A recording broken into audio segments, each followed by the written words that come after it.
You are so lucky తెలుసా. ఎందుకు lucky అవ్వడం అంటే ఎవరినో లక్కీ చేయరండి, మనకి మనం లక్కీ చేసుకోవాలి. నాకు అర్థం కాలేదు సార్. ఈ విషయం నేను ఎందుకు చెప్తానంటే చాలా మంది నన్ను అంటారు, నీకు పిల్లలు చూసుకోవడానికి మీ మమ్మీ ఉన్నారు, లేకపోతే నువ్వు ఆఫీస్కి వెళ్ళేటప్పుడు మీ హస్బెండ్ నీకు మంచిగా హెల్ప్ చేస్తారు, అందుకే నువ్వు చాలా బాగా కెరియర్లో రాణిస్తున్నావు, లేకపోతే ఇది చాలా ఇబ్బందికరమైన విషయం అని అంటూ ఉంటారు. డెఫినెట్లీ మీరు చెప్పింది నిజమే, లక్కీయే నేను. అయితే లక్ లేని వాళ్ళకి ఎక్కువగా పని ఉండి ఎప్పుడు వాళ్ళ మీదనే మొత్తం వాళ్ళ ఫ్యామిలీ డిపెండ్ అయిన వాళ్ళు ఏం చేయాలి అని చెప్పి ఆలోచిస్తూ ఉంటారు. అతి తక్కువ టైం ఉంటుంది, దాంట్లో ఏం చేయాలి అని ఆలోచిస్తూ ఉంటారు. ముఖ్యంగా వాళ్ళకి నాలెడ్జ్ నేర్చుకోమని చెప్పి నేను ఎప్పుడు సలహా ఇస్తూ ఉంటాను. మంచి సలహా కదా.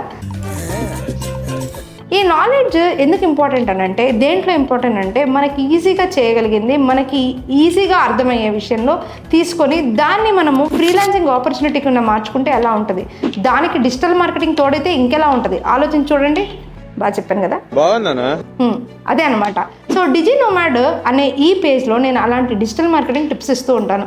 షూర్గా ఫాలో అవ్వండి, మంచి కంటెంట్ ఇస్తాను, నేర్చుకోండి, ఎంజాయ్ చేయండి, మిమ్మల్ని మీరు లక్కీ చేసుకోండి.